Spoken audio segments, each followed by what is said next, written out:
Gabe, I'm sure you had a lot of options of where to go. Why did you choose Tennessee, and what did you see as your opportunity here?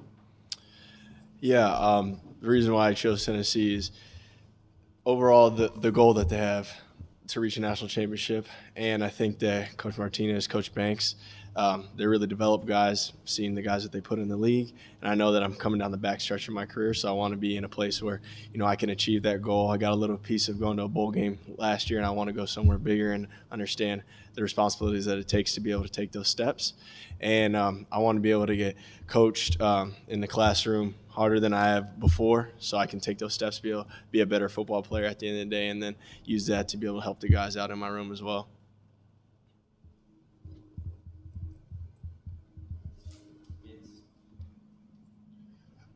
How much of a conversation piece with anyone in the building has it been that interception you had against Tennessee? I wouldn't say too much of a conversation piece, but when guys ask me about plays I made before and such, it's a little bit of a joke. But it's cool to say that I'm one of the only guys on the team to be able to have done that.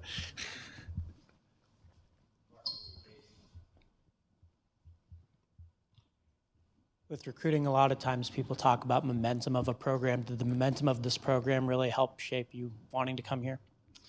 Of course, it did. But at the end of the day, each season's a new season. So you can't hold too much weight. But it's good to see that Coach Hype and everybody was pushing Tennessee in the right direction. So, of course, in the back of your mind, it's going to weigh in when you make a decision. But it also talks about the people that are here. They come in and they get the job done. And I'm a big people person. And so seeing that Coach Hype and everybody on the staff was just able to turn it around, it just shows that time and the patience that they have with everybody on the program. And so that was part of the reason why I really wanted to come.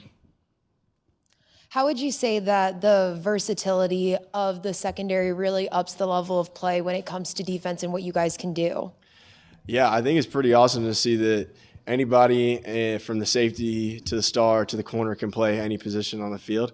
I think it makes it better for plug and play. At the end of the day, you don't know what's going to happen when it comes to being on the football field and during the game in practice or just in everyday life. So it's good to be able to have guys, just like we talked to Christian before, just like Nico, that can just play wherever on the field. And we got young guys that are able to do the same thing right now too. So it's good, and it also shows a different look for the offense because they don't really know who's going to come out each week if we decide to change something up. So I think it's just something that we can put in our back pocket that plays really well. As a veteran and as a guy who's transferred before, do you think it's been a smoother transition since you kind of been through the process? And how did last year's experience maybe help you learn how to settle in quicker, if at all, this year? Yeah, it comes twofold. When it comes to the defensive aspect, what some people call black, other people call purple. So learning the defense isn't the hard part, but it's more assimilating with the people that are here. And I'd say this transition has been a lot easier for me. I mean, I lived in Tennessee before, been in Tennessee before. So it's nice to be in a place that I kind of understand a little bit better. And at the same time, the transition process was just easier because I knew what I was stepping into, knowing that I was going to have a spring ball this year compared to last year where I didn't get that opportunity. So it was a lot better for me now. And the guys on the team are just, really amicable and just easy to hang out with. So it doesn't feel like I have to just hang out at my house. I can go hang out with the guys and, get to know everybody else, get to know Knoxville a little bit better too. Besides the versatility you talked about as a vet, knowing the game, what do you see in that group of DBs that you got to work with? I see guys that are uberly athletic and super smart. It's just really amazing to see when we're in the position room, even guys that just got here that are playing high school football in December, they already understand the way that football works and what our offense is trying to do to scheme us in certain areas. So it's just been really good to see that growth happening day in and day out. Of course, we play DB. It's one of the hardest positions, so there's going to be times where things happen where we didn't want it. But it's good to see guys rebound from that situation, and myself included at the end of the day. And I know you guys weren't together for a long time at BYU, but what is Tennessee getting in Keenan Peely? Tennessee's getting a great leader on and off the field, a guy that can make plays wherever. I know you can cut on the tape, and that guy's a human highlight tape, if I had to be honest with you. I think that he's going to come in and be a leader, all around in all aspects in what he does. And I think he just understands the aspect of family really well. So he'll bring guys together that need a little pick-me-up and such. So I think we're getting a really good football player out of Keenan. Gabe, when you came in, being an older guy but being a new guy, what were you looking to kind of prove, or what were your expectations for getting on the field and showing what you could do this spring, and how have you kind of measured up to what you wanted to do? I mean, I didn't come here to prove anything. In my honest opinion, I came here to do my job at the end of the day.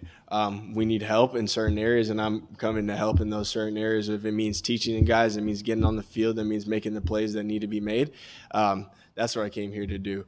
I think that your game itself proves what you have to do, so I think that that's where it comes in. And what my expectation of myself is to be able to teach the guys, because I don't have a lot of time left. So teach the guys so Tennessee can be good for years on out, and to be able to come in here and help us achieve that goal, right? We were a couple steps away from a national championship last year, and hopefully we can build on that momentum and go to a national championship this year. And it starts with, the defense just playing better at the end of the day, and the offense just keep doing the thing that they're doing. Gabe, what did you know about Joe Milton when you came to Tennessee, and then what have your impressions been of him just in the first couple weeks of spring camp? Yeah, so actually in 21, I played at Vanderbilt, and we watched a little bit of film of Joe, so I knew that Joe had a cannon of an arm, right, and he could really throw it out there. But now getting to know Joe, just like everybody says, Joe's a really good leader and a really good competitor. It doesn't matter. We all talk smack when we're out on the field, but Joe backs it up. He'll throw the ball deep, and you better make sure that you understand what you're doing when it comes to defense. And I think that Joe, from what I've seen from last year and before that, Joe's really improved on getting the ball across the middle and everything that he does. I think that Joe is going to really propel us to the place where we want to go, and so I'm excited to just keep competing against him too, because if you can guard Joe, then I think that at the end of the day, you're going to be good when it comes to on Saturday on the field. Who are a couple guys on offense that maybe have caught your eye so far? Yeah, I'd say Deshaun Bishop, actually, running back, he's my locker neighbor, and he's really been running the ball really well. We got a couple injuries here and there, but he's put on weight and he's done his job, and you could see from scrimmage this past week, and anytime he gets the ball, he makes an elusive play, and we got a really game plan for him right now. And I think that Ramel has also taken really big steps from what I've seen, especially, playing against Tennessee before. I mean, he's long, fast. He's a good eye for the football. And I think overall the wide receiving core, they're stepping up in many different places, because, we're banged up a little bit right now. But there are guys that might not particularly see as many reps, but they're going out there and they're getting their reps in and they're making the most of them. So, but those guys for sure are catching my eye at this moment in time. Just how did you grade out in the scrimmage Saturday? Any certain things you're working on the rest of the spring, and just what kind of feedback have they given you on how you've done so far? Yeah, I mean, overall it's just like consistency of what I'm doing on the field. Of course, I'm learning how to play against the offense every single day compared to just one time. So it's just overall building the same consistency in the reps and the technique over and over, because I make good plays and I do my job right, but building those good plays and stacking good plays on top of each other is what leads to good defense. So just stacking that stuff on top of each other, and then we got a scrimmage tomorrow, so hopefully we can show it out. Thanks, Gabe. No problem. Thank you, guys.